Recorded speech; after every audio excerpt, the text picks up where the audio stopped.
Hello दोस्तों, आप सभी का स्वागत है ज्ञान स्टोरी चैनल में। चैनल को सब्सक्राइब जरूर कर ले। टाइटैनिक के बारे में तो आपने बहुत पढ़ा और सुना होगा।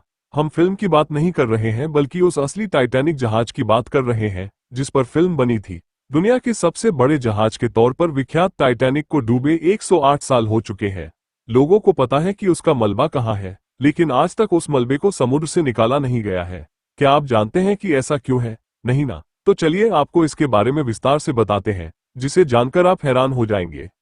टाइटैनिक 10 अप्रैल 1912 को अपनी पहली यात्रा पर ब्रिटेन के साउथहैम्पटन बंदरगाह से न्यूयॉर्क के लिए निकला था, लेकिन 14 अप्रैल 1912 को उत्तर अटलांटिक महासागर में एक हिमखंड से टकराकर दो टुकड़ों में टूट गया था और इसका मलबा 3.8 किलोमीटर की गहराई में समा गया था।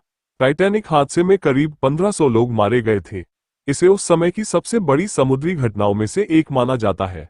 लगभग 70 साल तक इस जहाज का मलबा अनछुआ ही समुद्र के अंदर पड़ा रहा था। पहली बार साल 1985 में टाइटैनिक के मलबे को खोजकर्ता रॉबर्ट बलार्ड और उनकी टीम ने खोजा था। यह जहाज जहां पर डूबा था वहां घुप पर अंधेरा है और समुद्र की गहराई में तापमान 1 डिग्री सेल्सियस तक पहुंच जाता है। अब इतनी गहराई में किसी इंसान का जाना और फिर सुरक्षित वापस लौटकर आना बहुत ही मुश्किल काम है। ऐसे में जहाज का मलबा लाना तो बहुत दूर की बात है, और वैसे भी जहाज इतना बड़ा और भारी था कि लगभग 4 किलोमीटर की गहराई में जाकर मलबा निकालकर बाहर लाना लगभग नामुमकिन है। बताया जाता है कि समुद्र के अंदर अब टाइटैनिक का मलबा ज्यादा समय तक टिक भी नहीं पाएगा, क्योंकि वो बड़ी तेजी से गल रहा है। जानकारों की माने तो आने वाले 20-30 सालों में टाइटैनिक का मलबा पूरी तरह गल जाएगा और समुद्र के पानी में विलीन हो जाएगा। दरअसल समुद्र में पाए जाने वाले बैक्टीरिया उसके लोहे से बने ढांचे को तेजी से कुतर रहे हैं, जिसकी वजह से उसमें जंग लग जा रहा है। बीबीसी की एक रिपोर्ट के मुताबिक जंग पैदा करने वाले ये बैक्टीरिया हर रोज करीब 180 किलो मलबा खा जाते हैं। यही वजह है कि वैज्ञानिक मानते हैं कि अब टाइटैनिक की उम्र ज्यादा नहीं बची है। भाप से चलने वाले इस जहाज को उसी कंपनी ने बनाया था जिसने टाइटैनिक को बनाया था। इसे टाइटैनिक की बहन कहा जाता था। यह ओलंपिक क्लास का जहाज था। यह एक अस्पताल था। यह पहले विश्व युद्ध के समय समुद्र में उतरा था।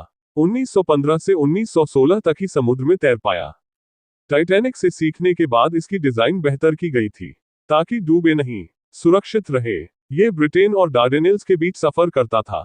21 नवंबर 1916 को जहाज के नीचे जर्मनी द्वारा बिछाया गया समुद्री बारूदी सुरंग फट गया, जिसकी वजह से यह 1 घंटे में डूब गया।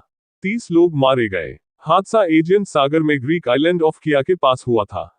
1975 में इस जहाज की लोकेशन मिली थी। 1903 में बना ये यात्री जहाज मिशिगन से ऑपरेट होता था। शिकागो से कई जगहों पर जाता था, अक्सर लेक मिशिगन को पार करते हुए। 24 जुलाई 1915 को यह जहाज मिशिगन शहर छोड़ने वाला था। जहाज पर 2500 लोग सवार थे। अधिक लोगों की वजह से जहाज एक तरफ झुकता चला गया।